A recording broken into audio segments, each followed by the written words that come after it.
What's up mga ka-idol? So for today's video, tungod kay nakadawat naman ta og sweldo kang mita sa month of April, atong bahina ng atuang pamilya.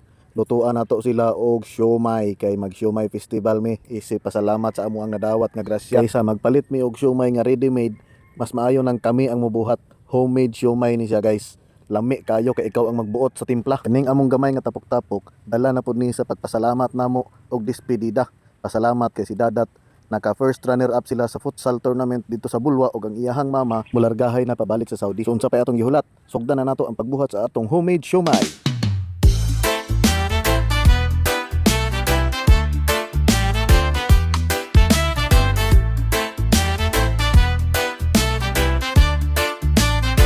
Sa kusina nagsugod ang tibuok istorya. Lain-laing putahe gikan sa tibuok kalibutan. Pizza sa Italia, ramen sa Japan. Pero sa akong luto nagihapon ang Bisaya nga tanaw. Kutsara, luwag, ready na ang show. Pasingot gamay pero lingaw gihapon. Kung ikaw makatilaw sa imong pangalan, ikaw makalimot. Basta sa akong vlog tanan pwede higugmaon. Cooking show, food vlog sa kalibutan.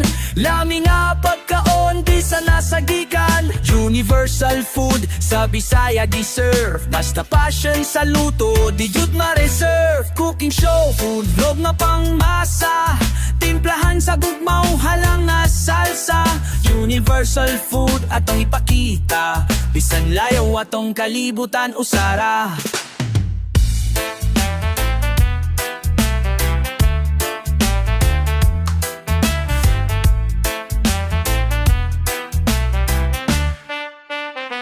Ikaw ipatilaw sa mga inato nga pagkaon. Daghang mga innovative na pagkaon ninyong masaksihan. Pero ang akong style, always with a twist na Bisaya brand.